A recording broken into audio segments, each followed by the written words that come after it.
Hi అందరికీ. ఈరోజు అయితే సండే కదా, కొంచెం సండే అని లేట్గానే లేచిన. అప్పటికి పిల్లలు లేచి ఆ మమ్మీ ఆకలి అవుతుందని ఏడుస్తుంటే ఇక పిల్లలకి తొందరగా పెట్టాలంటే బ్రెడ్ ఆమ్లెట్ చేసేద్దాం అనుకున్నా. అందుకే రియాన్స్కి డబ్బులు ఇచ్చి షాప్కి వెళ్ళి బ్రెడ్ ప్యాకెట్ తీసుకురాపో అంటే వాడు వెళ్ళి బ్రెడ్ ప్యాకెట్ అయితే తీసుకొని వచ్చిండు. రియాన్స్కి బ్రెడ్ ఆమ్లెట్ అంటే ప్లెయిన్గా చేయడం అంటేనే ఇష్టం. ప్లెయిన్గా చేస్తేనే తింటాడు. ముందుగా ఒక ప్లేట్ తీసుకొని అందులో కొంచెం కారం, కొంచెం ఉప్పు, కొంచెం పసుపు, కొంచెం అల్లం ఎల్లిగడ్డ పేస్ట్ వేసి మొత్తం కొంచెం వాటర్ వేసి కలుపుకుంటే, ఎందుకంటే ఎగ్స్ వేస్తే కొంచెం ఉండలు ఉండలుగా అయిపోతాయి కదా, అందుకే ముందే కొంచెం వాటర్ వేసి కలుపుకుంటే ఉండలు ఉండలుగా ఉండవు, తొందరగా కలుపుకోవడానికి వస్తుంది. మనకు ఉండలు లేకుండా కలుపుకున్నాం కదా, దాన్ని ఇప్పుడు పక్కన పెట్టుకొని ఒక ప్యాన్ తీసుకొని గ్యాస్ ఆన్ చేసుకొని పెట్టుకోవాలి.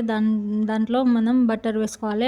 ఆయిల్ ఉంటే ఆయిల్ కూడా వేసుకోవచ్చు, కానీ రియాన్స్కి బటర్ ఇష్టమని బటర్ వేసిన నేను. ముందుగా అయితే ఒక 5-6 బ్రెడ్లు ఫ్రై చేసుకొని పక్కన పెట్టుకున్నా. బ్రెడ్లన్నీ ఫ్రై చేసుకొని పక్కన పెట్టుకున్నాం కదా, దాని తర్వాత మనం అయితే ప్యాన్ మీద ముందు మనం మసాలా దినుసులన్నీ కలిపి పెట్టుకున్నాం కదా, ఎగ్ మసాలా అవి దాంట్లో వేసుకొని బ్రెడ్ ఒకటి బ్రెడ్ తీసుకొని దాంట్లో వేసి మంచిగా మొత్తం బ్రెడ్కి స్ప్రెడ్ అయ్యేటట్టుగా తీసుకొని ఫ్రై చేసుకోవడమే. అన్నీ కూడా ఇలానే ఫ్రై చేసుకుంటే టేస్ట్ చాలా బాగుంది. అలాగే ఇప్పుడైతే రియాన్స్కి తినిపించడానికి ఇచ్చిన, వాడేమో మంచిగా ఆడుకుంటూ తింటున్నాడు.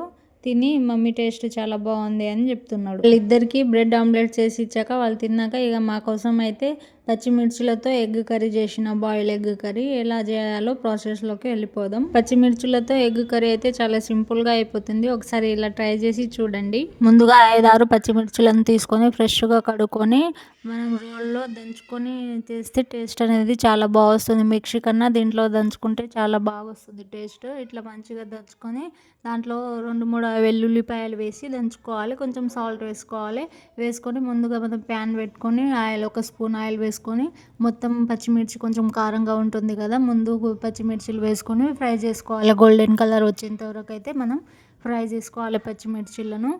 ఒక 5 మినిట్స్ ఇట్లా మూత కప్పేసి కూడా ఫ్రై చేసుకోవాలి. తర్వాత సన్నగా కట్ చేసుకున్న 4-5 టమాటాలను కట్ చేసుకొని దాంట్లో వేసి మంచిగా ఫ్రై అయ్యేంత వరకు మూసి పెట్టుకోవాలి ప్యాన్ మీద. టమాటాలను మంచిగా ఫ్రై అవ్వనివ్వాలి. ఎట్లయితేనే టేస్ట్ అనేది చాలా బాగా వస్తుంది. 5 నిమిషాల వరకు మూత కప్పేసి ఫ్రై అవ్వనివ్వాలి. అంతలోపు మనం బాయిల్ చేసుకొని పక్కన పెట్టుకున్న ఎగ్స్ని దాని మీద పొట్టు తీసేసి అవి సన్నగా ఇట్లా ఒక ఎగ్ని 2 పచ్చలుగా కట్ చేసుకొని పక్కన పెట్టుకోవాలి. ఇప్పుడైతే టమాటాలన్నీ కూడా ఫ్రై అయ్యాయి. అందులో ఇప్పుడు పసుపు, ఉప్పు, కారం, ధనియాల పౌడర్, కొంచెం అల్లం ఎల్లిగడ్డ పేస్ట్ వేసి మంచిగా ఇంకొక 5 నిమిషాల వరకు ఫ్రై చేసుకోవాలి. తర్వాత మనం కట్ చేసుకొని పక్కన పెట్టుకున్న ఎగ్స్ ఉన్నాయి కదా, అవి కూడా వేసుకొని మూత కప్పేసి ఒక 5 మినిట్స్ ఫ్రై అవ్వనివ్వాలి. తర్వాత ప్యాన్ని కింద దించుకొని మనం ఫ్రెష్గా కడిగి పెట్టుకున్న, సన్నగా కట్ చేసుకొని పెట్టుకున్న కొత్తిమీర అయితే పైనుంచి వేసుకోవాలి. తర్వాత రైస్తో తిన్నా ఓకే, ఇంకా మీ ఇష్టం చపాతీలతో తిన్నా ఓకే. రైస్తో ఇట్లా నేనైతే చపాతీలు ఏం చేయలే, రైస్తోనే తిన్నా. ఇట్లా ఒకసారి కలుపుకొని తిని చూడండి, టేస్ట్ బాగుంటుంది. మరిన్ని రెసిపీస్ కోసం లైక్, షేర్ అండ్ సబ్స్క్రైబ్.